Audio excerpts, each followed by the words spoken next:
Hello everyone, I hope you all are doing well.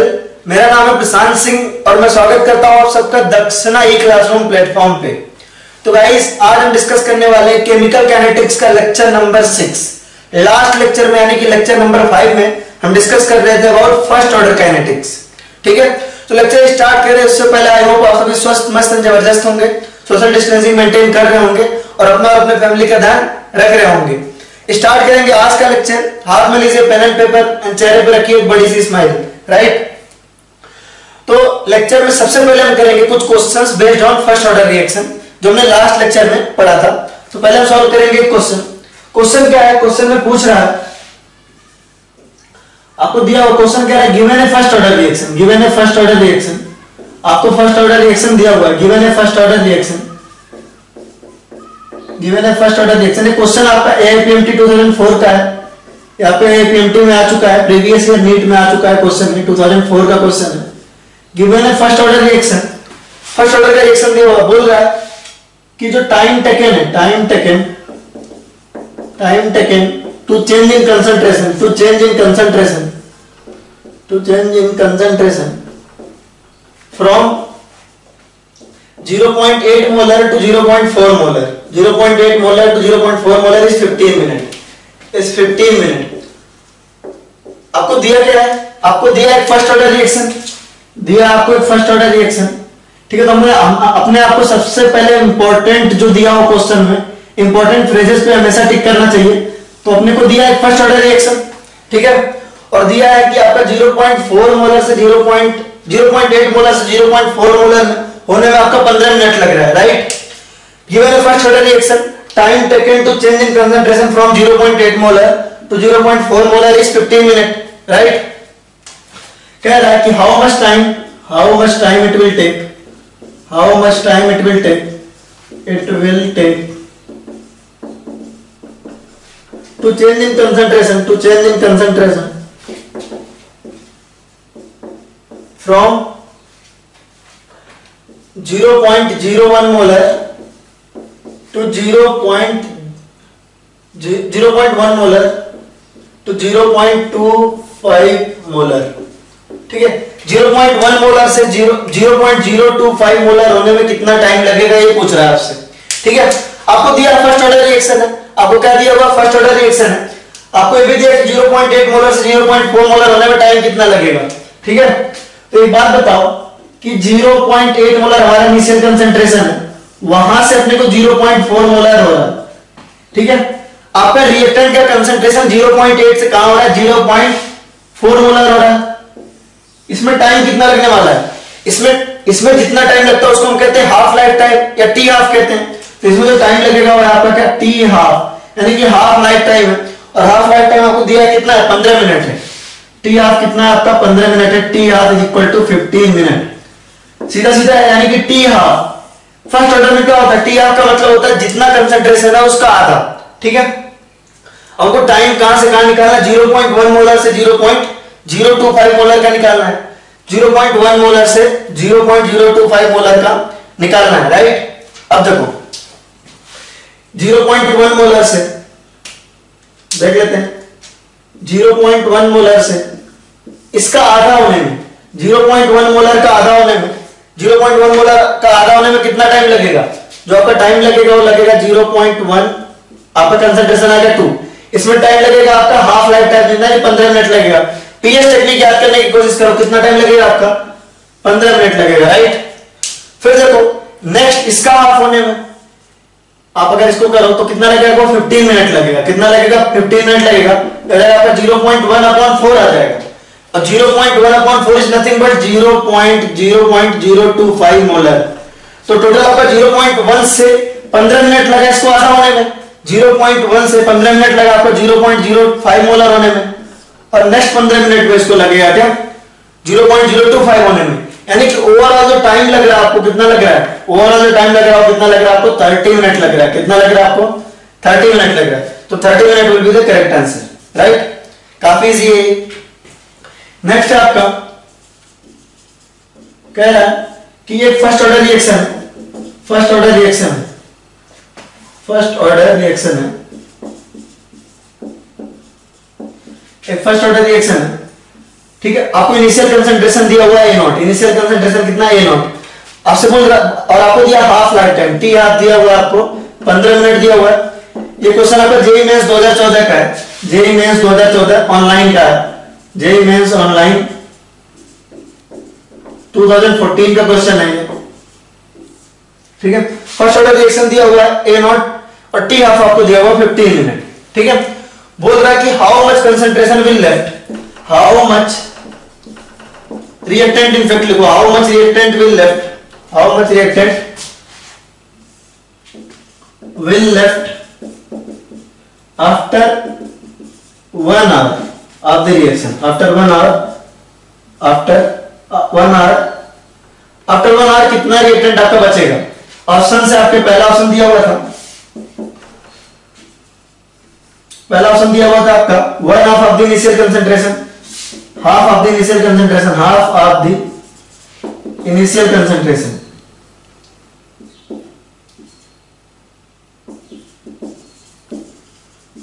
Second option आपको दिया है 1/4 of the initial concentration, 1/4 of the initial concentration. Third आपको दिया हुआ है 1/8 ऑफ द इनिशियल कंसंट्रेशन।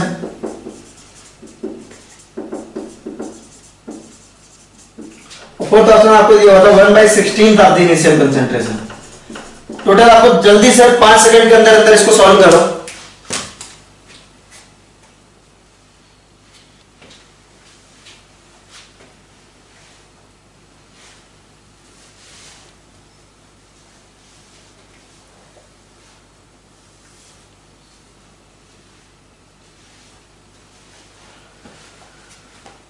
तो होपफुली आपने सॉल्व कर लिया होगा इसको, ठीक है।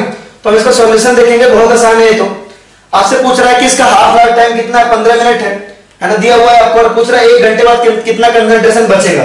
तो काफी आसान था, हम चाहे तो वाला फॉर्मूला लगा दें कि देखो 1 आवर का मतलब क्या हुआ, 15 मिनट करके 4 बार, half life time is 15 minute, half life time is 15 minute, यानी आप कह सकते हो कि कितना हाफ लाइफ टाइम 1 आवर में, 1 घंटे में कितने हाफ लाइफ टाइम हुए होंगे इसके 4, 15 मिनट करके 4। तो जो कंसंट्रेशन होगा आपको बताया था पीएस टेक्निक में कि C0/2 टू द पावर, मतलब A0/2 to the power n, जहां पे n है number of half life time, ये कितना आ जाएगा आपका A0/4 हाफ है ना, टोटल 4 हाफ लाइफ टाइम जा रहा है, तो 2 टू द पावर 4 हो जाएगा, that is equal to A0/16 है ना, यानी कि 1/16 ऑफ द इनिशियल कंसंट्रेशन। आपको ऐसे नहीं करना, बिल्कुल सिंपल तरीके से करना तो फिर भी आसान है। आपका क्या है, इनिशियल कंसंट्रेशन A0 है, आपको पता है कि 15 मिनट बाद क्या होने वाला है, 15 मिनट बाद आपका हो जाएगा A0/2। नेक्स्ट 15 मिनट में क्या हो जाएगा, अगले 15 मिनट में आपका हो जाएगा A0/4, A0/4। अगले 15 मिनट में क्या हो जाएगा, नेक्स्ट 15 मिनट में आपका हो जाएगा A0/8, और उसके अगले 15 मिनट में क्या हो जाएगा आपका, इसका भी हाफ A0/16। तो टोटल देखिए 15 15 15 प्लस 15, टोटल आपका 60 मिनट में, टोटल आपका 60 मिनट में कितना कंसंट्रेशन हो गया, इनिशियल कंसंट्रेशन का 1/16, इनिशियल कंसंट्रेशन का 1/16। So D option should be correct, D option is correct, right. अब इसको नोट करिए, फिर आगे बढ़ेंगे। चलिए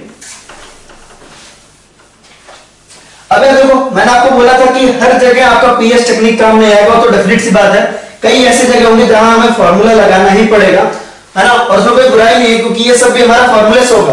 वो तो हमारा लग अच्छा है कि ऐसे सवाल आते हैं जिसको हम समझ के भी अच्छे से कर सकते हैं, राइट। तो चलिए देखते हैं कि कहां हमको फॉर्मूला लगाना पड़ सकता है। जैसे एक सवाल मैं दे रहा हूं, यहां आपको फॉर्मूला मोस्ट प्रोबेबली लगाना ही पड़ेगा। क्वेश्चन आपसे पूछ रहा है, आपको एक फर्स्ट ऑर्डर रिएक्शन दिया हुआ है, फर्स्ट ऑर्डर रिएक्शन दिया हुआ है।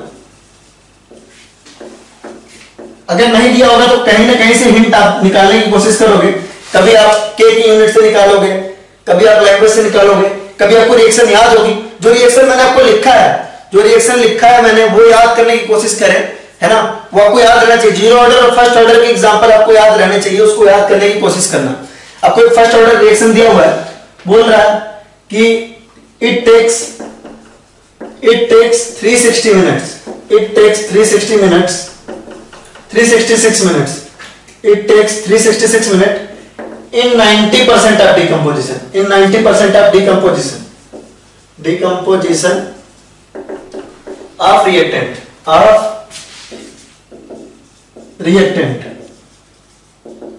कैलकुलेट सपोज टी हाफ पूछ रहा है आपसे, कैलकुलेट टी हाफ पूछ रहा है, ठीक है। अब आपको अच्छे से मालूम है कि T half is equal to क्या है, आपसे टी हाफ पूछ रहा है, फर्स्ट ऑर्डर के केस में टी हाफ पूछ रहा है, तो T half is equal to क्या, T half is equal to 0.693 upon K, T half is equal to क्या, T half is equal to 0.693 upon K, right. यानी कि अपने को के की वैल्यू चाहिए, और के इज इक्वल टू क्या होता है, के इज इक्वल टू होता है 2.303 upon T log A not आपका इनिशियल कंसंट्रेशन, एटी आपका कंसंट्रेशन एट टाइम टी, ये होता है आपका। अगर आप यहां से के निकालो तो आएगा k is equal to 2.303 upon T आपका कितना है, टाइम आपको दिया 366 मिनट्स, यानी कि के आपका पर मिनट में आएगा, याद रखिए मिनट है तो आपका के आपका पर मिनट में आएगा और टी हाफ भी आपका मिनट में आएगा। लॉग इनिशियल कंसंट्रेशन, आपने इनिशियल कंसंट्रेशन को ए नॉट मान लो, इनिशियल कंसंट्रेशन तो दिया नहीं है, ए नॉट, इनिशियल कंसंट्रेशन को आप ए नॉट मान लो, और कह रहा है 90% डिकंपोज हो गया। अब समझो बात को, इनिशियल कंसंट्रेशन हमने माना, initial concentration is equal to A naught, कह रहा है कि इसका 90% डिकंपोज हो गया, आप इसको 100 मान लो, ज्यादा आसान पड़ेगा। इनिशियल कंसंट्रेशन आपने 100 माना इसको सपोज, ठीक है, और 90% डिकंपोज हो गया, कितना डिकंपोज हो गया, डिकंपोज कितना हो गया, डिकंपोज कितना हो गया आपका 90% हो गया, तो डिकंपोज आपका 90 होगा, तो बचा हुआ कंसंट्रेशन कितना होगा, कंसंट्रेशन है time T is equal to कितना, 100 हमने पहले लिया था, 100 हमने क्या किया था, पहले लिया था, उसमें से डिकंपोज कितना हो गया, 90 हो गया, यानी बचा कितना हमारे पास 10 बचा, कितना बचा 10, तो आपने यहां क्या किया, आपने यहां पे 100 लिया अपॉन यहां पे आपने लिया 10, राइट। तो के की वैल्यू आ जाएगी आपकी 2.303 अपॉन 366 और आएगा log 10, और log 10 की वैल्यू होती है आपकी यहां पे आएगा पर मिनट में आएगा आपके, और log 10 की वैल्यू होती है 1, log 10 की वैल्यू क्या होती है 1, तो log 10 की वैल्यू आपने यहां पुट की, log 10 की वैल्यू है 1, ठीक है, तो के की आपको वैल्यू हो जाएगा 2.303 अपॉन 366। अब आप इसी के को इस टी हाफ वाले एक्सप्रेशन में पुट करो, T half is equal to क्या होगा, ये आपका पर मिनट में T half is equal to आएगा आपका 0.693 अपॉन के। अब आपको के पता है पर मिनट में, कि आपको पता है, यहां से के की वैल्यू आप यहां पे पुट करो और टी हाफ आपका आ जाएगा कितने में, मिनट में आएगा, क्योंकि हमने स्टार्टिंग से मिनट में पुट किया, तो टी हाफ की वैल्यू आपकी यहां से आ जाएगी। It is as simple as that. अगर आप यहां पे पीएच टेक्निक लगाने की कोशिश करोगे तो थोड़ा डिफिकल्ट होगा, तो आपको क्वेश्चन देख के खुद आइडिया लग जाएगा कि हमको फॉर्मूला यूज करना इजी पड़ेगा या पीएच टेक्निक लगाना है, ठीक है, दोनों तरीके से हम कर सकते हैं। फॉर्मूला अपने को ढंग से मालूम है तो हम कर ही सकते हैं इसको, ठीक है। तो अब तक हमने जितने भी क्वेश्चन किए वो सारे हमारे किसके ऊपर थे, वो सारे ही हमारे कंसंट्रेशन के ऊपर बेस्ड थे। प्रेशर के ऊपर इन जनरल सवाल नहीं आता, लेकिन प्रेशर पे भी आए तो क्या बड़ी बात है ना, आइडेंटिफाई प्रेशर रिलेटेड प्रॉब्लम। अगर प्रेशर रिलेटेड प्रॉब्लम आ जाए तो उससे कोई टेंशन वाली बात नहीं है, वो भी हमसे आसानी से सॉल्व हो जाएगा। हेडिंग डाले pressure related problem, pressure related problem, pressure related problem क्या है, फर्स्ट ऑर्डर की बात कर रहे हैं, फर्स्ट ऑर्डर की बात कर रहे हैं आपका, है ना, फर्स्ट ऑर्डर की बात कर रहे हैं, फर्स्ट ऑर्डर। मान लीजिए आपका एक रिएक्शन है, ए गिव्स बी प्लस सी, ठीक है। इनिशियल कंसंट्रेशन ए का कितना था, पी नॉट था, इनिशियल प्रेशर इन सबका 0 था, तो टोटल प्रेशर आपका कितना हो जाएगा, यहां से टोटल प्रेशर हो जाएगा, टोटल प्रेशर यहां पे आएगा, इनिशियल प्रेशर आएगा पी नॉट, तो टोटल प्रेशर इनिशियल कितना है, P naught equal that is pressure of A, pressure due to A at time T is equal to 0, at time T is equal to 0, right.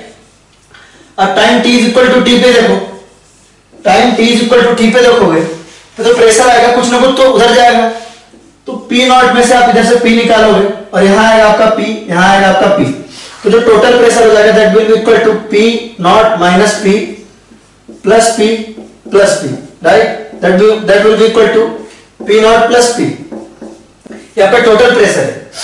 लेकिन अपने को क्या करना है, अपने को यहाँ पे फर्स्ट ऑर्डर के लिए निकालना है, तो यहाँ पे अगर के पुट करोगे तो के इक्वल टू क्या होता था आपका, के इक्वल टू होता था 2.303 upon T log A naught upon 80, A naught upon A T, यानी कि concentration initial concentration upon concentration at time T.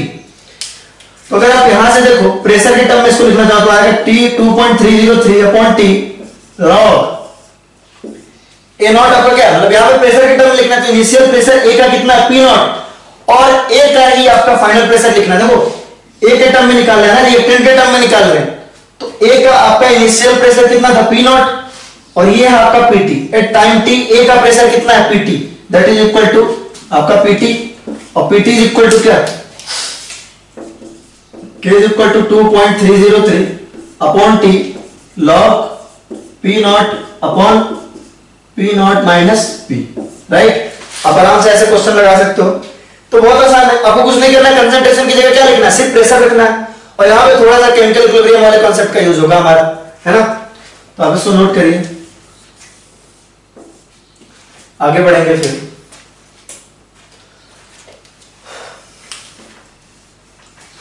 अब जैसे मान लो हमारे पास एक रिएक्शन है, ठीक है, हमारे पास एक रिएक्शन है, क्वेश्चन में दिया हुआ है, हमारे पास एक रिएक्शन है 2N2O5 gives 2N2O4 plus O2। Question में दिया हुआ आपका फर्स्ट ऑर्डर रिएक्शन है, क्वेश्चन में आपको दिया हुआ फर्स्ट ऑर्डर रिएक्शन है, ठीक है। आपको इनिशियल प्रेशर दिया है, इनिशियल प्रेशर है आपका 5 atm,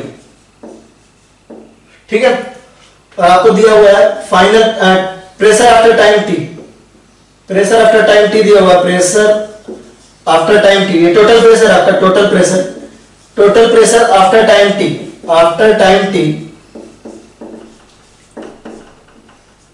is given as, total pressure after time t is given as 5.12 atm suppose, ऐसा दिया हुआ आपसे रेट कांस्टेंट पूछ रहा है, आपसे k की वैल्यू पूछ रहा है कि k कितना होगा, यहाँ पे रेट कांस्टेंट पूछ रहा है, फर्स्ट ऑर्डर रिएक्शन दिया हुआ k पूछ रहा है, राइट।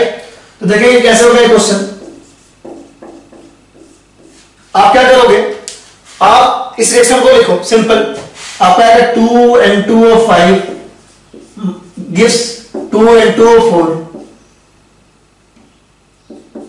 Plus O2, right. अब आपने इनिशियल प्रेशर इसका कितना माना है, देखिए जो आपका इनिशियल प्रेशर है वो 5 atm है, इनकी वजह से तो प्रेशर है नहीं, क्योंकि रिएक्शन की स्टार्टिंग में तो बन नहीं रहे, T इज इक्वल टू 0 पे आपका ये है, यहां पे प्रेशर आपका 5 atm, ठीक है।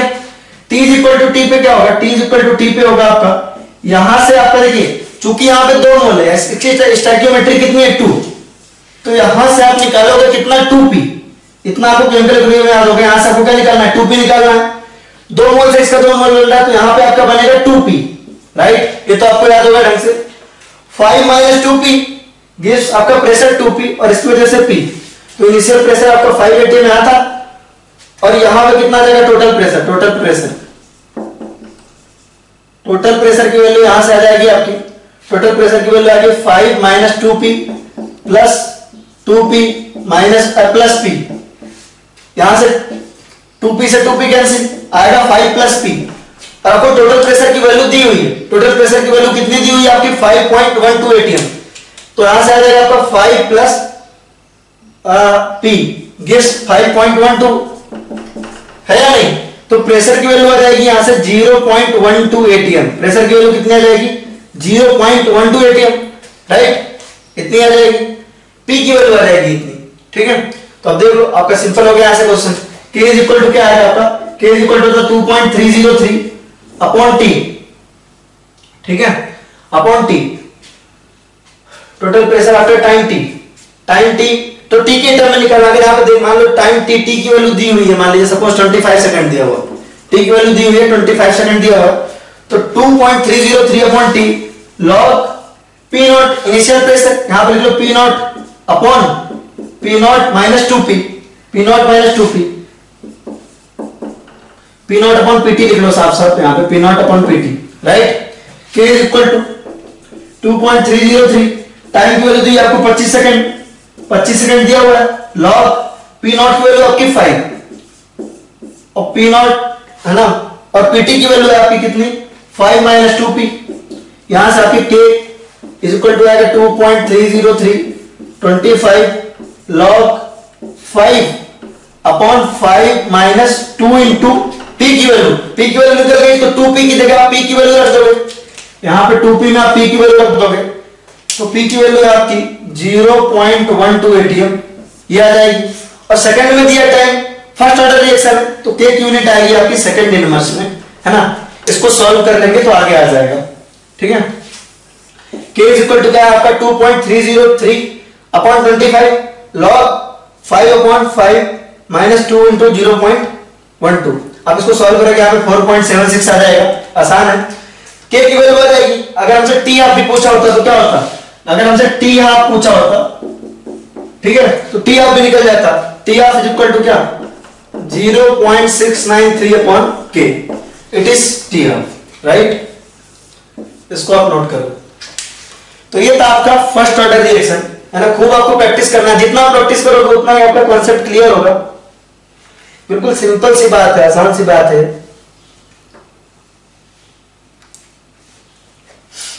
चलो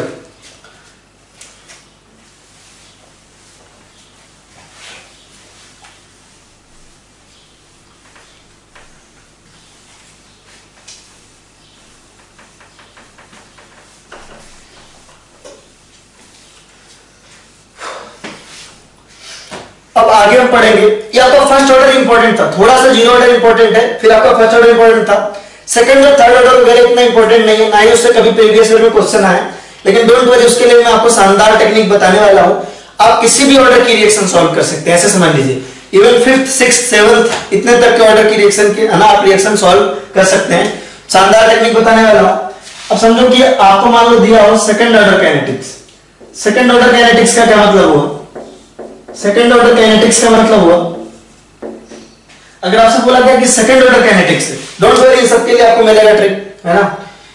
एक साथ ही सबके लिए दे दूंगा। सेकंड ऑर्डर काइनेटिक्स का मतलब होता है आपका, सेकंड ऑर्डर काइनेटिक्स का मतलब कि रेट इज इक्वल टू क्या, rate is equal to k into concentration पे पावर 2, कंसंट्रेशन पे पावर 2 है या नहीं, कंसंट्रेशन पे पावर 2 यहां पे आ जाएगा आपका, ठीक है। अगर आपसे बोला जाएगा थर्ड ऑर्डर रिएक्शन, क्या है आपका थर्ड ऑर्डर रिएक्शन है, यहां पे जैसे सपोज आपका एक गैस प्रोडक्ट होता, एक गैस प्रोडक्ट होता आपका, तो आप क्या लिख सकते थे कि rate is equal to k into concentration पे पावर 2, राइट। सिमिलरली अगर आपसे बोला थर्ड ऑर्डर काइनेटिक्स क्या है, इन सबसे क्वेश्चन नहीं पूछे जाते, एकदम पक्की बात है, क्योंकि थोड़े से कॉम्प्लिकेटेड और होते जाते हैं, ठीक है। थर्ड ऑर्डर काइनेटिक्स के लिए आप क्या लिख सकते हो, थर्ड ऑर्डर काइनेटिक्स के लिए आप लिख सकते हो कि rate is equal to k concentration पे पावर 3, है ना, ऐसा लिख सकते हो। यानी कि आप लिख सकते हो यहां से rate is equal to k a to the power 3, right. Similarly अगर आपकी nth ऑर्डर की रिएक्शन है, nth ऑर्डर काइनेटिक्स है, nth ऑर्डर काइनेटिक्स, तो उसके लिए आप लिख सकते हो कि rate is equal to k concentration पे पावर n, या आप लिख सकते हो rate is equal to k a to the power n, ऐसा लिख सकते हो। अब यार ये सब इंपॉर्टेंट तो नहीं है, लेकिन एक बहुत आसान इक्वेशन से अगर हमारी बात बन जाए तो बुरा ही क्या है पढ़ने में, राइट। तो इसके लिए शानदार आप लिखो PS technique for any nth order, PS technique for any nth order, for any nth order reaction. आप कुछ भी निकाल सकते हो, अभी देखना कैसे, एक सिंपल फॉर्मूला पुट करके, for any nth order reaction, for any nth order reaction, जहां n की वैल्यू आपकी 1 नहीं हो सकती, केवल n की वैल्यू 1 नहीं हो सकती। जो फर्स्ट ऑर्डर काइनेटिक्स पर ऑलरेडी पढ़ ली, फर्स्ट ऑर्डर काइनेटिक्स हमने ऑलरेडी पढ़ लिया, उसकी जरूरत क्या है, n की वैल्यू लेकिन 0 हो सकती है।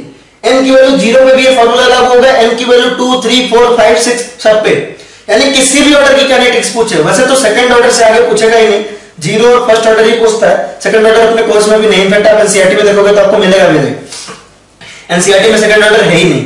लेकिन एक सिंपल फॉर्मूले से हमारा थर्ड फोर्थ फिफ्थ ऑर्डर सबका बात बन जाएगा, बहुत आसान है, सिंपल लिखेंगे। n अगर 1 है तो उसके लिए एप्लीकेबल नहीं है, n should not be equal to 1, n is equal to 0 होगा तो चलेगा, n इज इक्वल टू 2 होगा तो चलेगा, n इज इक्वल टू 3 होगा तो चलेगा, कुछ भी होगा तो चलेगा, राइट। देखेंगे बहुत अच्छा इक्वेशन बता रहा हूं आपको, KT is equal to 1/n-1, n जहां पे क्या आपका ऑर्डर है, n ऑब्वियसली क्या है ऑर्डर है, n-1 1/AT to the power n-1 minus 1/A0 पे पावर n-1। ये आपका बस एक चीज याद रखो, आपका सारा बन जाएगा। ये एक सिंपल इक्वेशन याद रखो, किसी भी ऑर्डर की काइनेटिक्स आप सॉल्व कर सकते हो। फॉर एग्जांपल सबसे पहले जीरो ऑर्डर प्रूव कर ले, फर्स्ट ऑर्डर नहीं हो सकता, फर्स्ट ऑर्डर के लिए आपको वही याद रखना पड़ेगा, और जीरो ऑर्डर के लिए भी जो बताया वो याद रखो, क्योंकि इससे तो आप क्यों ही निकालोगे। लेकिन देख लेते हैं, n is equal to 0 put करके देख लेते हैं, n is equal to 0 put करके देख लेते हैं, इस इक्वेशन में n is equal to 0 put करके देख लेते हैं, तो क्या आएगा आपका KT is equal to 1/n की वैल्यू 0 पुट की 0-1 अपॉन, देखो 1/n-1 था, n की वैल्यू आपकी 0 है। जीरो ऑर्डर काइनेटिक्स की बात हो रही है, जीरो ऑर्डर काइनेटिक्स की बात हो रही है।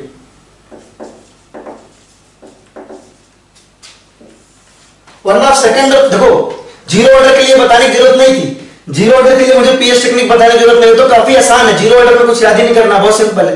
लेकिन सेकंड थर्ड और इन सब के ना डेरिवेशन बहुत लंबे लंबे हैं, बहुत कॉम्प्लेक्स है, पढ़ाए नहीं जाते आमतौर पे क्लासरूम में, और ना ही आपके NCERT में दिया है। लेकिन इस इक्वेशन से आप बहुत आसानी से डिराइव कर सकते हो, तो हम पढ़ लेते हैं, अच्छा है हमारे लिए, हमारा रेडी रहेगा, हम कुछ भी निकाल पाएंगे, राइट।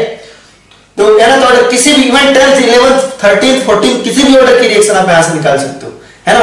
लोग फर्स्ट ऑर्डर के बाद पढ़ना छोड़ देते हैं, अभी आप किसी भी ऑर्डर की, है ना, ऑर्डर कुछ भी हो आप वहां से निकाल सकते हैं। तो केवल 1 नहीं हो सकता, लाइक सभी का कुछ ना कुछ लिमिटेशन होता है, n इज इक्वल टू 1 पे लागू नहीं होगा। उसका भी रीजन है कि n इज इक्वल टू 1 पे लागू क्यों नहीं होगा, इसका भी रीजन है, ठीक है। मैं रीजन अभी बता दूंगा चाहोगे तो। देख लो सीधी सी बात है कि अगर आप n इज इक्वल टू 1 यहां पुट करोगे, n इज इक्वल टू 1 यहां पुट करोगे, n इज इक्वल टू 1 यहां पुट करोगे तो याद आएगा, और इस पे पावर 0 हो जाएगी। अगर इस पे n is equal to 1 put करो, अगर यहां पे n is equal to 1 put करो तो इस पे पावर 0 हो जाएगी, इस पे पावर 0 हो जाएगी, है ना। ये 0 - 0 का टर्म आ जाएगा, ओवरऑल 0 आ जाएगा, मतलब कुछ मतलब बचेगा नहीं, राइट। ठीक है, n इज इक्वल टू 1 पे एप्लीकेबल नहीं, बस इतना याद रखो। तो यहां देखो जीरो ऑर्डर रिएक्शन के लिए लिख रहे हैं, तो आएगा 1/AT पे पावर n-1 यानी कि 0-1 माइनस A0 पे पावर 0-1। इसको आप सॉल्व करोगे तो आएगा KT इज इक्वल टू 1 - 1, यहां पे आ जाएगा AT पे पावर -1 माइनस A0 पे पावर -1, ठीक है। KT इज इक्वल टू आप लिख सकते हो -1/1 इज 1, नथिंग बट 1। अब AT पे पावर -1 ऊपर जाएगा तो AT आ जाएगा, ये ऊपर जाएगा तो A0 आ जाएगा, ये आपका KT है। यहां से आप लिख सकते हो, देखो यहां से आपका जाएगा KT is equal to -AT plus A0, right. आप AT को उधर ले जाओ, AT is equal to A0 और KT को उधर लाओ -KT, तो आपका क्या होता था जीरो ऑर्डर के लिए, देखो simple, AT is equal to A0 -KT, right. ठीक है, तो ये फॉर्मूला याद रखना, राइट। अब मान लो आपको T हाफ निकालना था, तो T हाफ यहां से आपको निकालना है, तो T हाफ आप देख लो, यही से मान लो आपको T हाफ निकालना है, जीरो ऑर्डर का T हाफ यहीं से निकालना है।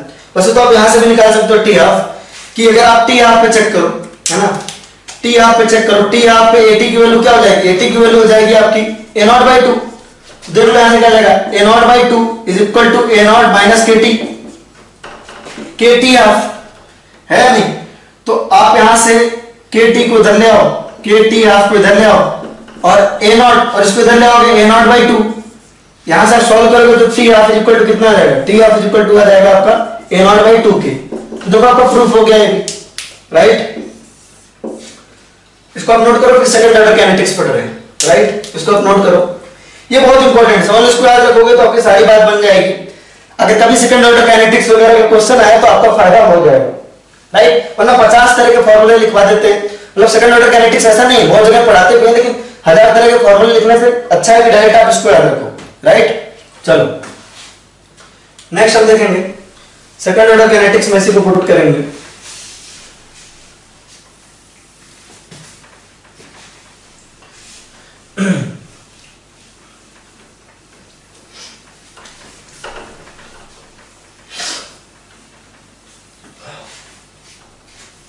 देखो हम देख रहे हैं सेकंड ऑर्डर काइनेटिक्स देख रहे हैं, सेकंड ऑर्डर काइनेटिक्स अगर देखें, सेकंड ऑर्डर काइनेटिक्स देखें, आप किसी भी ऑर्डर की काइनेटिक्स पढ़ सकते हो, सेकंड की, थर्ड की, फोर्थ की, फिफ्थ की, आपको अच्छा खासा फ्रीडम है। फर्स्ट के बाद लिमिटेशन लगा देते हैं कि आगे बहुत कॉम्प्लेक्स हो जाता है, एक्चुअली करते क्या है ना, आप सेकंड ऑर्डर की करोगे तो उसके लिए जैसे आपने फर्स्ट और जीरो के लिए डेरिवेशन किया था वैसे सेकंड के लिए करो, वैसे थर्ड के लिए करो, वैसे फोर्थ के लिए करो, उससे अच्छा डायरेक्ट एक फॉर्मूला यूज करो, राइट। चलो तो इस फॉर्मूले को कर डाला तो लाइफ जिनका डाला, सीधी सी बात है, वो दिख भी रही है। तो यहाँ पे हमारा ऑर्डर आ गया 2। तो अगर आप लिखोगे KT इज इक्वल टू आएगा आपका कितना, KT is equal to 1 upon n minus 1 upon 1 by 80 की वैल्यू क्या होती है, 80 की वैल्यू a0 माइनस x होती है, वो तो आपने पहले भी देखा है, a0 माइनस x होती है। 80 पे power n minus 1 minus a0 पे पावर n माइनस 1, ऐसा आ जाएगा, राइट। ठीक है, यहां से आप लिखोगे क्या, KT इक्वल टू, इतनी मैथमेटिक्स तो आनी चाहिए।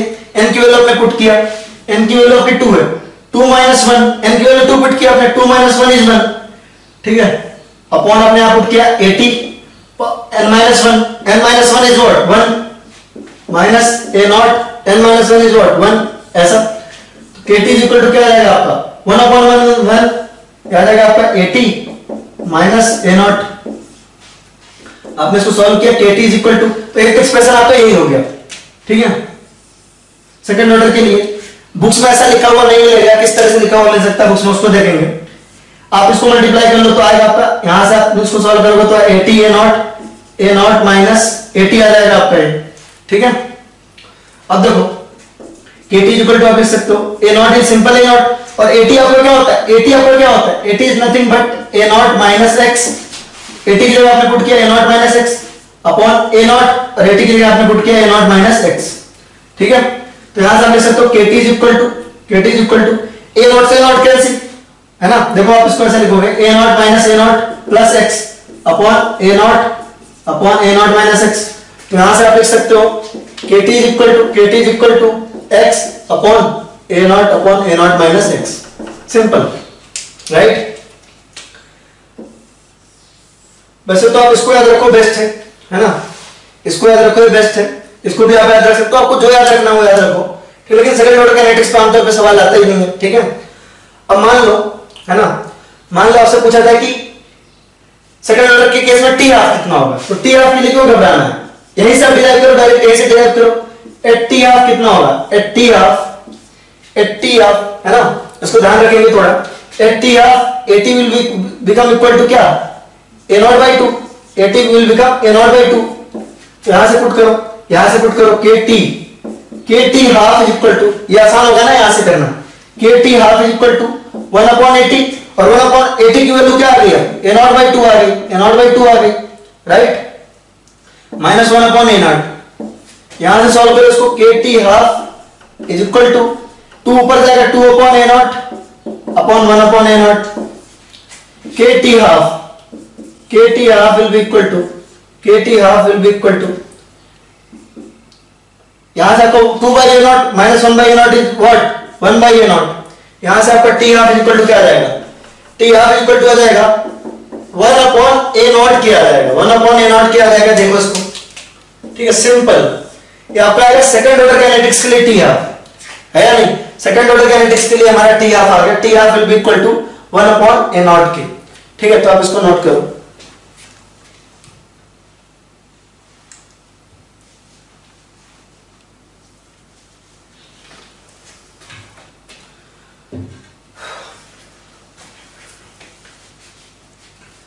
टाइम अभी सिर्फ आधे घंटे 35 मिनट हुए हैं, ठीक है। तो हम और बड़ा टॉपिक्स कुछ कवर कर सकते हैं। तो सिंपल, तो सेकंड ऑर्डर के लिए कितना आसान था, n is equal to 3 put करते तो थर्ड ऑर्डर के लिए निकल जाता सिंपली। इसी एक जनरल इक्वेशन से, है ना, कमाल का वेपन है, इससे आपका किसी भी ऑर्डर का निकल सकता है सिवाय फर्स्ट ऑर्डर के, कोई भी इक्वेशन आपके निकल सकती है, आसानी से पुट करो और इक्वेशन आपको मिल जाएगा, ठीक है। तो टी आपकी वैल्यू निकल गई। अब यहां पर भी देखो, आपकी जो जीरो ऑर्डर में थी, अगर आप जीरो ऑर्डर के लिए टी हाफ देख रहे थे, जीरो ऑर्डर में टी हाफ कितना आया था, जीरो ऑर्डर में आपका टी हाफ आया था कितना, a0 by 2 के। तो जीरो ऑर्डर का भी टी हाफ किसके ऊपर डिपेंड कर रहा था, a0 के ऊपर डिपेंड कर रहा था, ठीक है। फर्स्ट ऑर्डर का टी हाफ, अगर आप फर्स्ट ऑर्डर के लिए देखते तो फर्स्ट ऑर्डर का टी हाफ आपका कितना था, 0.9693 अपॉन के। केवल फर्स्ट ऑर्डर का टी हाफ आपका a0 के ऊपर डिपेंड नहीं कर रहा था। आपका थर्ड ऑर्डर का भी टी हाफ a0 के ऊपर डिपेंड कर रहा है, थर्ड ऑर्डर का टी हाफ आपका डिपेंडेंट अपॉन a0 है, यानी डिपेंडेंट ऑन इनिशियल कंसंट्रेशन है। Dependent on initial concentration. लेकिन कमाल की बात यह है कि अगर आप इनिशियल कंसंट्रेशन बढ़ाओगे, अगर आप A0 बढ़ाओगे तो टी हाफ घटेगा, यानी कि जैसे जैसे इनिशियल कंसंट्रेशन बढ़ेगा टी हाफ घटता जाएगा। तो आप ऐसा कह सकते हो फॉर सेकंड ऑर्डर, आप लिख सकते हो यहां पे for second order, third order कह रहा हूं, सॉरी ये सेकंड ऑर्डर है, ये सेकंड ऑर्डर है, थर्ड ऑर्डर नहीं है, सेकंड ऑर्डर है। जीरो फर्स्ट और सेकंड, वो मिस्टेकली यहां पे थर्ड ऑर्डर बोल दिया था, राइट। शुरू यहां से जीरो से था, जीरो फर्स्ट और सेकंड, ठीक है। तो for second order T half is inversely proportional to A0, T half is inversely proportional to A0, यानी कि अगर आप A0 इनिशियल कंसंट्रेशन बढ़ाओगे तो टी हाफ क्या होगा, घट जाएगा। टी हाफ क्या होगा आपका, डिक्रीज हो जाएगा। आप इसको नोट कर लो, आप इनिशियल कंसंट्रेशन बढ़ाओगे तो टी हाफ आपका क्या होगा, डिक्रीज कर जाएगा, राइट। तो आप इसको नोट करिए।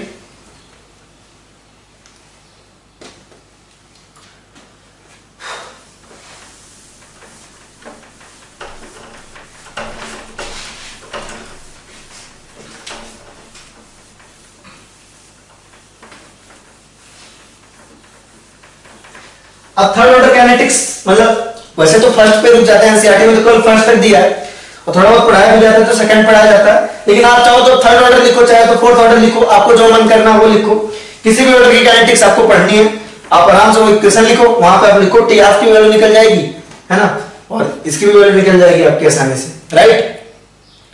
अब हमारे लिए बहुत इंपॉर्टेंट टॉपिक है स्यूडो फर्स्ट ऑर्डर रिएक्शन। आपसे बोला था ऐसा कुछ मैंने, pseudo first order reaction. Pseudo मतलब क्या होता है, झूठ। Pseudo first order reaction, pseudo first order reaction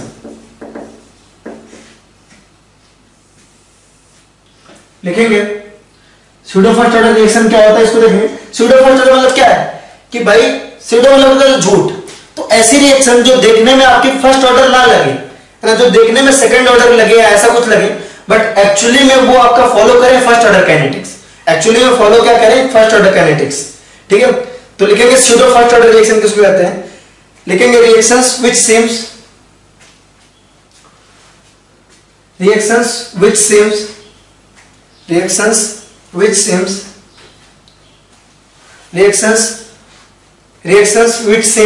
to follow different order kinetics, reactions which seems to follow different order kinetics but actually follow first order kinetics are called as pseudo first order reaction। ऐसे reactions जो आपका first order kinetics ना लगे, मतलब second order kinetics जैसा लगे या third order जैसा लगे, लेकिन actually first order kinetics follow कर रहा है, उसे हम कहते हैं स्यूडो फर्स्ट ऑर्डर रिएक्शन। उसे हम क्या कहते हैं, स्यूडो फर्स्ट ऑर्डर रिएक्शन। अब देखेंगे इसके एग्जांपल्स आपको लिखवाए भी थे। और अगर आप देखेंगे स्यूडो फर्स्ट ऑर्डर रिएक्शन का मतलब क्या हुआ, ऐसी रिएक्शन जो देखने में लगे कि वो सेकंड या थर्ड फॉलो करेंगी, मेनली सेकंड ऑर्डर फॉलो करेंगी, बट एक्चुअली वो फॉलो कर रही है फर्स्ट ऑर्डर। तो ये तो है तो फर्स्ट ऑर्डर रिएक्शन है ना, क्योंकि फॉलो तो ये क्या कर रही है, फर्स्ट ऑर्डर रिएक्शन ही कर रही है। तो ये है फर्स्ट ऑर्डर रिएक्शन ही, ये फॉलो कर रही है फर्स्ट ऑर्डर काइनेटिक्स। यहां सारे फॉर्मूले किसके लगेंगे, फर्स्ट ऑर्डर के लगेंगे, क्योंकि एक्चुअली तो ये फर्स्ट ऑर्डर रिएक्शन है ना। Actually following, it is actually following क्या, actually following first order kinetics. तो जो एक्चुअली फॉलो कर रहा है उसी का फॉर्मूला लगेगा, actually following first order kinetics, actually following first order kinetics, ठीक है। इसके एग्जांपल्स देखोगे आप क्या होगा, एग्जांपल्स आपके होते हैं, बोर्ड में भी ये क्वेश्चन पूछा जाता है आमतौर पे। एग्जांपल आपका पहला hydrolysis of ester, hydrolysis of ester, समझेंगे ऐसा क्यों होता है। और दूसरा आपका inversion of cane sugar, inversion of cane sugar,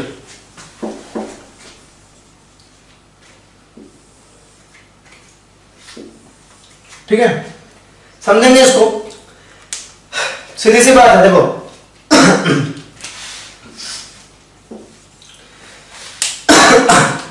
तो ध्यान सुनेंगे कब ऐसा होगा, देखेंगे समझेंगे ध्यान से कि जैसे मान लो हमारे पास एक रिएक्शन है जिसका रेट हम लिख रहे हैं, रेट इज इक्वल टू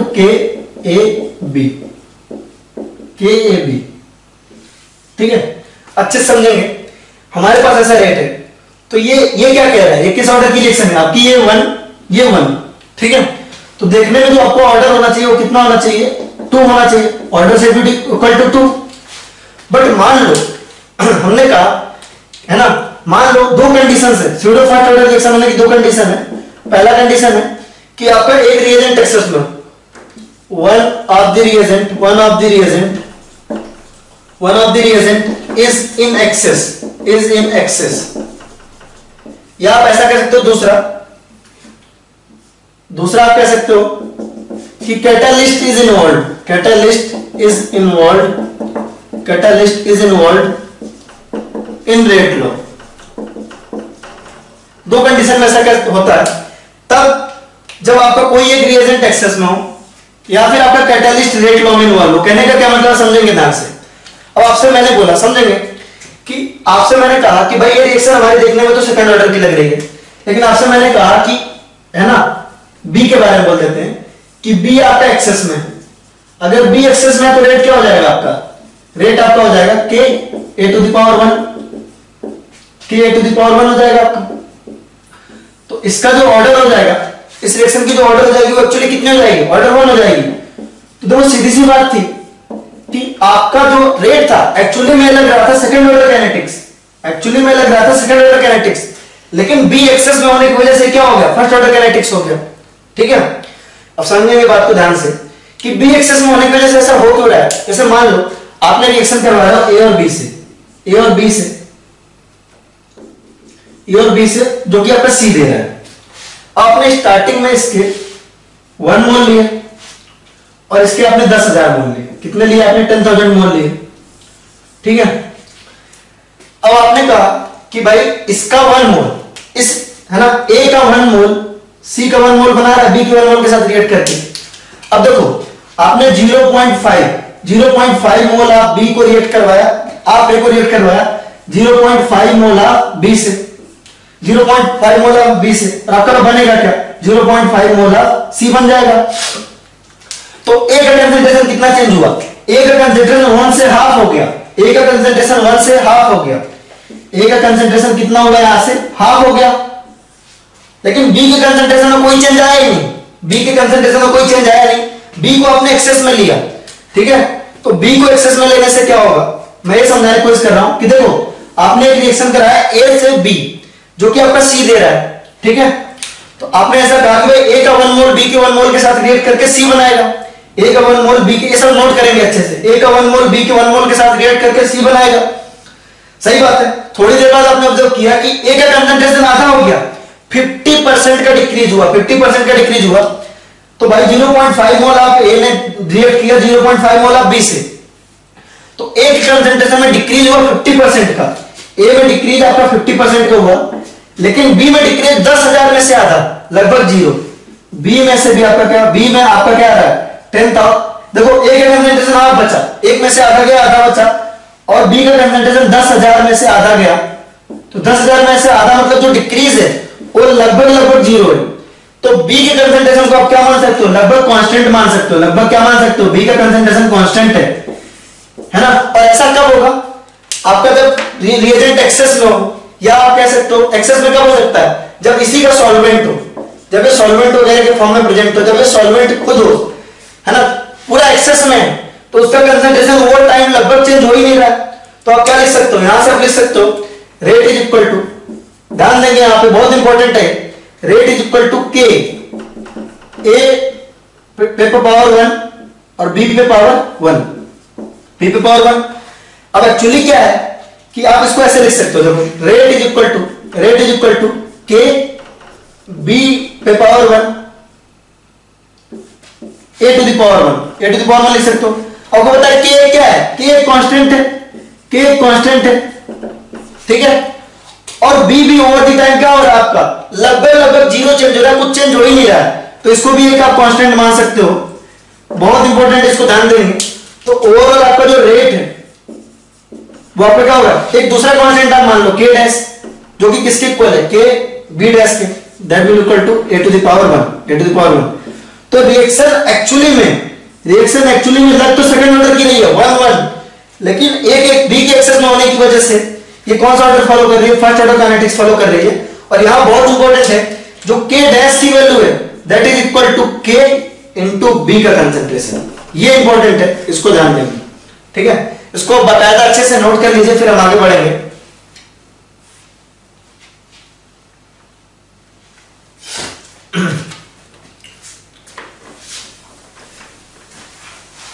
या अगर सपोज दूसरा केस हम लेते हैं, या हम दूसरा केस लेते हैं, या हम सपोज दूसरा केस लेते हैं, जैसे हमने कहा कि भाई हमारा रेट जो है वो डिपेंड कर रहा है K A to the power 1 B to the power 1 के, लेकिन B इसमें क्या है? कैटलिस्ट है। अब आपको पता है कि कैटलिस्ट का काम क्या होता है? रिएक्शन की रेट फॉरवर्ड करते हैं, लेकिन ये रिएक्शन में कंज्यूम नहीं होते हैं, तो इनका कंसंट्रेशन तो लिटरली कांस्टेंट है, चेंज हो ही नहीं रहा है। तो अब देखो ये रिएक्शन लग तो रही है सेकंड ऑर्डर की, बट एक्चुअली क्या होगा? रेट इज इक्वल टू क्या हो जाएगा? K इंटू बी डैश, मतलब B पे power 1 into A to the power 1। अब जो K कांस्टेंट है, K कांस्टेंट है, B आपका क्या है? रिएक्शन के ड्यूरिंग कंज्यूम हो नहीं रहा, तो B भी आपका लगभग क्या है? कांस्टेंट है। B भी आपका क्या है? लगभग कांस्टेंट है। तो दोनों को मिला के कांस्टेंट आ जाएगा। तो स्यूडो फर्स्ट ऑर्डर रिएक्शन के लिए जो कांस्टेंट आता है, ये हमारा स्यूडो फर्स्ट ऑर्डर रिएक्शन है, A dash A to the power 1, sorry, ठीक है। तो स्यूडो फर्स्ट ऑर्डर रिएक्शन का जो रेट कांस्टेंट होता है वो किसको इक्वल होता है? वो इक्वल होता है इस वाले के इनटू आपका B टू द पावर 1। ये ध्यान रखेंगे आप, क्योंकि ये कांस्टेंट किसको मिला के बना है? इसको मिला के बना है, सीधी सी बात है, राइट। जैसे आप हाइड्रोलिसिस ऑफ एस्टर की बात करो, जैसे आप हाइड्रोलिसिस ऑफ एस्टर की बात करते हो, हाइड्रोलिसिस ऑफ एस्टर की, वो आपका क्या होता है? CH3 C double bond O C2H5, ठीक है, इनटू आपने लिखा है H3O प्लस गिव्स, हाइड्रोलिसिस करवाया ना आपने, अब वो क्या देगा? CH3 C डबल OH देगा और देगा आपको C2H5 OH देगा। तो इसका जो रेट कांस्टेंट है, सॉरी जो रेट है उसको आप क्या लिख सकते हो? रेट इक्वल टू होता है इसका K C2H5 एस्टर का concentration CH3 C double bond O C2H5 into आपका H प्लस का कंसंट्रेशन होता है। तो आपको पता है H प्लस का काम क्या है? H प्लस आपका कैटलिस्ट है, H प्लस क्या है? कैटलिस्ट है। तो ये लगने को नहीं लग रहा है कि ये सेकंड ऑर्डर की रिएक्शन है, बट एक्चुअली ये भी कांस्टेंट है और ये भी कांस्टेंट है। तो rate will be equal to K dash, rate will be equal to K dash into CH3 C double bond O C2H5, इसके इक्वल होगा। तो देखो फर्स्ट ऑर्डर रिएक्शन ही तो है, ये आपका क्या है? फर्स्ट ऑर्डर रिएक्शन है, ये आपका क्या है? फर्स्ट ऑर्डर रिएक्शन है। ये बात बहुत अच्छे से याद रखनी है कि K will be equal to what? K dash is equal to what? K into H plus. ये इंपॉर्टेंट है। इस रिएक्शन का K, इस रेट लॉ एक्सप्रेशन का K into H plus is equal to what? K dash. आप इसको ध्यान रखेंगे, ये इंपॉर्टेंट है, राइट। सिमिलरली आपका इन्वर्जन ऑफ केन शुगर के साथ भी होता है। इन्वर्जन ऑफ केन शुगर आपका क्या होता है? Inversion of cane sugar, inversion of cane sugar आपका होता है C12H22O11 plus H2O gives glucose plus fructose,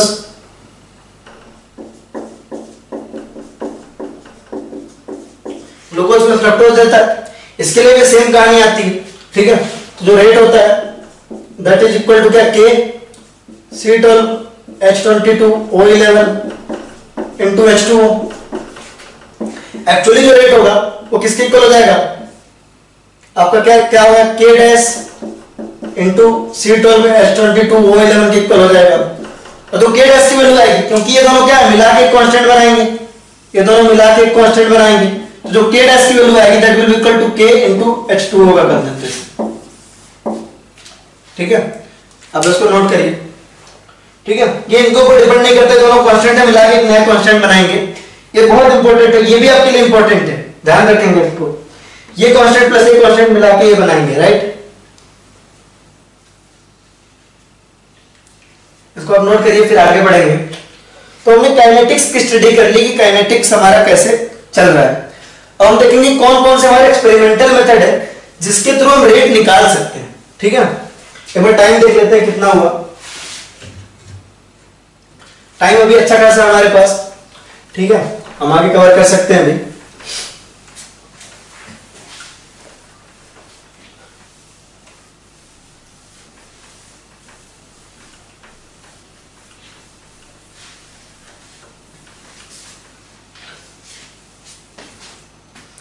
हमारा नेक्स्ट टॉपिक है एक्सपेरिमेंटल मेथड। एक्सपेरिमेंटल मेथड कि हम एक्सपेरिमेंट करके किसी भी रिएक्शन का कैसे ऑर्डर निकाल सकते हैं। Experimental method to determine order, to determine order of reaction, order of reaction कि एक्सपेरिमेंट करके कैसे आप निकाल सकते हैं ऑर्डर। बहुत आसान है, आपको अच्छे से मालूम है। ये अगर आपको नहीं भी पढ़ाता, ये टॉपिक आपको नहीं भी पढ़ाता ना, तो मेरे हिसाब से आप में से ज्यादातर बच्चे इस क्वेश्चन कर लेते हैं। देखो कैसे है ना, क्योंकि मैं इसलिए पढ़ा रहा हूं क्योंकि आप कहीं अगर देखो कि ऐसा कुछ लिखा हुआ तो आपको ऐसा लगे कि हमने देखा ही नहीं कहीं। आपको नहीं बताओ ना तो ये वाला सवाल आप कर लोगे, बहुत इजी है, मतलब लल्लू है पूरा। देखेंगे experimental method to determine order of reaction, देखते हैं क्या होता है। पहला आपका इनिशियल रेट है, इनिशियल रेट लो, initial rate method, initial rate method. देखिए कुछ भी नहीं है, बहुत आसान है। इनिशियल रेट मेथड में क्या होता है देखेंगे, अच्छे से देखेंगे इसको, ठीक है। जैसे मान लीजिए कि आपका एक रिएक्शन है A plus B gas product, कुछ भी नहीं, इसमें बहुत आसान है, ठीक है। इसमें क्या होगा, आपका A का कंसंट्रेशन होगा और B का कंसंट्रेशन होगा, A का कुछ कंसंट्रेशन होगा और B का कुछ कंसंट्रेशन होगा और फाइनली आपका रेट होगा। क्या होगा, आपका रेट होगा, ठीक है। अब मान लो कि ऐसा कुछ होगा, देखो सिंपल सी बात है, आपको A का कुछ कंसंट्रेशन दिया होगा, सपोज दिया 0.1 मोलर, कितना दिया आपका 0.1 मोलर, और B का भी कंसंट्रेशन कितना 0.1 मोलर, और जो रेट ऑफ रिएक्शन होगी that will be equal to suppose 1.2 into 10 to the power minus 2 mole per litre पर सेकंड, ऐसा करके रेट है, ठीक है। ऐसा करके दिया होगा, कितना आसान है। देखो ऐसा कुछ होगा कि यहां पे इनकी कंसंट्रेशन आगे चेंज करेंगे, इसका कंसंट्रेशन कर देंगे 0.2 मोलर और इसको 0.1 रहने देंगे, है ना। और रेट आपकी कितनी हो जाएगी, रेट आपकी आएगी 2.4 into 10 to the power minus 2 mole per litre पर सेकंड, ठीक है। अगले में क्या करेंगे, इसको उतना ही रहने देंगे 0.1 मोलर और इसको डबल कर देंगे सपोज, तो आपकी रेट क्या होगी, आ जाएगी 1.2 into 10 to the power minus 2 mole per litre पर सेकंड, ऐसा कुछ है। ऐसा आपको एक्सपेरिमेंट में मिलेगा। तो आप कर क्या रहे हो एक्सपेरिमेंट में, आप कंसंट्रेशन चेंज कर रहे हो। तो आपने देखो पहले में क्या ऑब्जर्व किया कि आपका कुछ कंसंट्रेशन दिया हुआ था, ध्यान समझना। आपने ऑब्जर्व किया कि A का कंसंट्रेशन 0.1 मोलर था, B का कंसंट्रेशन 0.1 मोलर था, तो रेट इतनी थी। आपने देखा कि है ना, ऑब्जर्वेशन क्या मिल रहा है, देखो B तो आपका कांस्टेंट है। आपने देखा कि A का कंसंट्रेशन डबल करने पे, A का कंसंट्रेशन आपने डबल किया, यहां पे A का कंसंट्रेशन आपने 2 टाइम्स किया, तो रिएक्शन की रेट भी क्या हो गई, 2 टाइम्स हो गई। रिएक्शन की रेट भी क्या हो गई, 2 टाइम्स हुई, 2 टाइम्स हुई। तो A के रेस्पेक्ट में ऑर्डर क्या होना चाहिए, 1 होना चाहिए, यानी कि रिएक्शन की जो रेट है वो प्रोपोर्शनल किसके, A के कंसंट्रेशन पे पावर 1, क्योंकि आपका A का कंसंट्रेशन डबल हो रहा है, A का कंसंट्रेशन डबल हो रहा है तो आपका रेट भी डबल हो रहा है ना, यानी पावर 1 पे प्रोपोर्शनल है। A का कंसंट्रेशन 2 टाइम्स तो रिएक्शन की रेट भी 2 टाइम्स, यानी कि rate is directly proportional to concentration of A। फिर आपने ऑब्जर्व किया कि अगर A को आपने कांस्टेंट रहने दिया और B को डबल किया, B को डबल किया, A को आपने कांस्टेंट रहने दिया और B के कंसंट्रेशन को डबल किया, देखो इसमें तो रेट आपकी चेंज नहीं हुई, उतनी ही रह गई, यानी कि B के कंसंट्रेशन में डिपेंड कर ही नहीं रहा, rate is directly proportional to B to the power 0, है या नहीं, सिंपल है या नहीं। ये इस पे तो हमने क्वेश्चन भी किया स्टार्टिंग में, अरे यार हमने इस पे क्वेश्चन किया खूब सारे, स्टार्टिंग में इसी पे तो क्वेश्चन कर रहे थे, A को डबल करने पे इतना आ रहा है, C को डबल करने पे इतना हो रहा है। A को डबल किया, रिएक्शन की रेट डबल हो गई, यानी कि A के रेस्पेक्ट में ऑर्डर है 1, और B को डबल किया, रिएक्शन की रेट उतनी रह गई, तो A के रेस्पेक्ट B के रेस्पेक्ट में ऑर्डर होगा ही नहीं, क्योंकि B पे डिपेंड नहीं कर रहा है। तो order with respect to A कितना आया 1, order with respect to A आया 1, order with respect to B आया आपका 0, तो rate will be can be written as K A to the power 1 और B टू द पावर 0, यानी कि overall क्या लिख सकते हो, रेट को आप लिख सकते हो rate is equal to K A to the power 1, यानी कि ओवरऑल ऑर्डर ऑफ रिएक्शन कितना है, ऑर्डर ऑफ रिएक्शन इज 1। इतना आसान होता है रेट डिटरमाइन करना एक्सपेरिमेंटली। आप लैब में ले जाओ, A के कंसंट्रेशन को डबल करके रेट देख लो, आप B के कंसंट्रेशन को डबल करके रेट देख लो, इस तरीके से। ये आपका इनिशियल रेट मेथड है। इस पे एक क्वेश्चन और करेंगे, इस पे एक क्वेश्चन और करेंगे।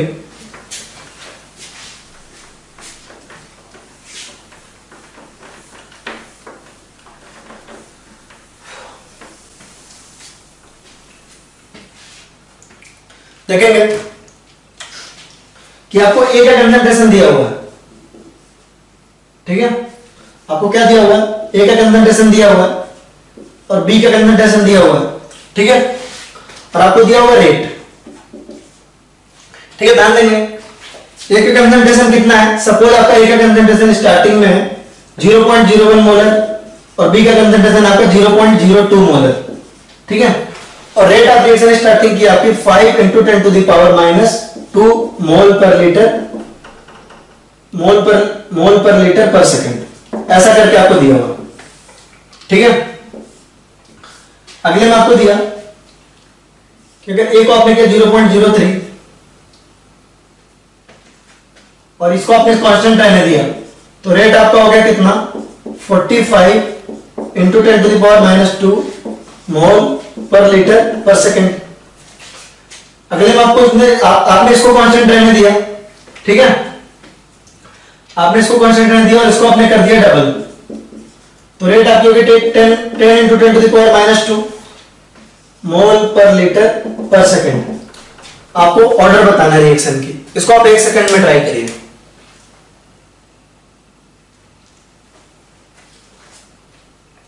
तो बहुत आसान है, देखो पहले स्टेप में क्या हुआ, पहले स्टेप में आपने बी कांस्टेंट रहने दिया, ए आपका क्या हुआ 3 टाइम हुआ। अगर ए आपका 3 टाइम हो रहा है, कंसंट्रेशन है ए आपका 3 टाइम्स हो रहा है और रिएक्शन की रेट देखो 9 टाइम्स घट रही है, 9 टाइम्स बढ़ रही है, सॉरी रिएक्शन की रेट कितने टाइम बढ़ रही है आपकी, 9 टाइम्स हो रही है, यानी कि ए के रिस्पेक्ट में ऑर्डर क्या होना चाहिए आपका, 2 होना चाहिए। ए को आपने 3 किया, रेट आपकी 9 हो गई, 3 की स्क्वायर हो गई, तो रेट आपके ए पे स्क्वायर के प्रोपोर्शनल है, ए के रिस्पेक्ट में रेट इतनी हो गई। फिर आपने अगले स्टेप में ए को इतना ही रहने दिया, बी को आपने डबल किया, बी को आपने डबल किया, रिएक्शन की रेट भी डबल हुई, बी को आपने डबल किया, बी को आपने क्या किया 2 टाइम्स किया, तो रेट भी आपकी क्या होगी 2 टाइम्स हो गई, रेट भी आपकी कितनी हो गई 2 टाइम्स हो गई, यानी कि rate with respect to concentration of B कितनी है, rate with respect to concentration of B आपकी है 1, सीधे प्रोपोर्शनल है। तो ओवरऑल रेट क्या आ जाएगा, rate is equal to K A to the power 2 B to the power 1, A के रेस्पेक्ट में रेट 2 बी के रेस्पेक्ट में रेट 1, ओवरऑल आपका ऑर्डर क्या आ जाएगा रिएक्शन का 3 आ जाएगा, ठीक है। एक और क्वेश्चन करेंगे इसके बाद लास्ट, बस इस पे बहुत ज्यादा करने की जरूरत नहीं, ऑलरेडी हमने इस पे खूब क्वेश्चन प्रैक्टिस किया हुआ है। ये आपका सिंपल इनिशियल रेट, ठीक है। अगला देखेंगे, अगला क्वेश्चन है आपका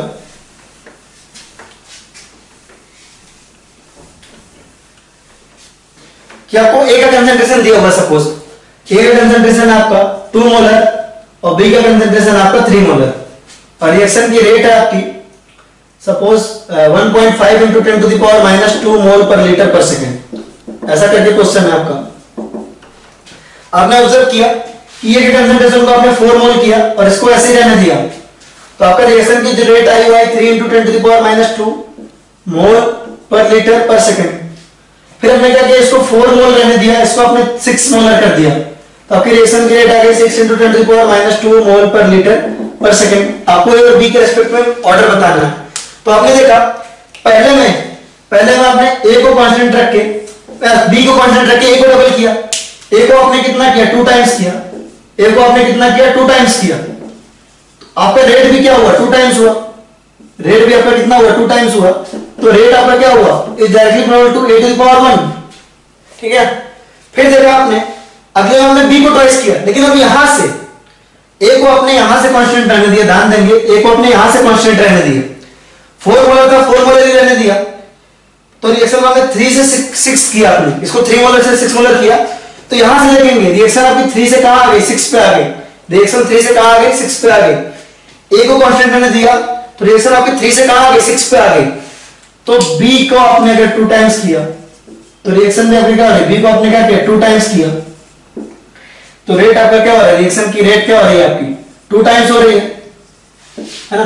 अगर आप इस पे क्वेश्चन करेंगे, आपके बुकलेट में भी खूब सारे क्वेश्चन होंगे, आपके मॉड्यूल में शायद एक आध के आपको आंसर गलत मिलेंगे, एक आध क्वेश्चन है इस पे, मतलब है तो क्वेश्चन बहुत सारे, इस पे 5-6 क्वेश्चन आपको मिल जाएंगे। इनिशियल रेट पे आपको टोटल 5 to 6 क्वेश्चन मिलेंगे, उसमें से एक आध के आपको आंसर गलत दिए, एक्चुअली प्रिंटिंग मिस्टेक है, वहां पे पावर शायद दिया नहीं है, मैं भी एक बार चेक कर लेंगे उसको, एक आध का आंसर शायद आपके मॉड्यूल में गलत दिया हुआ है, उसको हम चेक कर लेंगे, डोंट वरी, है ना। आपका जो आंसर है उस पर आप कॉन्फिडेंट रहिए, है ना। बुकलेट में कभी कभार प्रिंटिंग मिस्टेक हो जाती है, मतलब सपोज जैसे अब वहां पे उसको लिखना था a to the power 1 और b to the power 2, अब गलती से वो पावर वाला आपका प्रिंटिंग मिस्टेक रहेगा, पावर उसने लगाया नहीं, तो यहाँ पे तो सारा खेल पावर का है। तो कभी आपको मॉड्यूल में इधर उधर प्रिंटिंग मिस्टेक मिले तो घबराओ मत, अपने आंसर पे कॉन्फिडेंट रहो, अगर आपने सही से लगाया तो, राइट। तो रेट आपका b को 2 टाइम्स करने पे रेट आपका 2 टाइम्स हो रहा है, तो रेट आपका डायरेक्टली प्रोपोर्शनल टू क्या है, b है, तो ओवरऑल रेट का एक्सप्रेशन क्या आ जाएगा, rate will be equal to k a to the power 1 b to the power 1, तो ओवरऑल ऑर्डर विल बी क्या 2। तो दिस इज ऑल अबाउट आपका आज का लेक्चर, है ना, छोटा और लेकिन इंपॉर्टेंट लेक्चर था आज का। तो इसी के साथ हमारे लेक्चर नंबर 6 की कहानी होती है खत्म। होमवर्क को अच्छे से करिए, अच्छे से पढ़ाई करिए guys, take care, tata bye bye.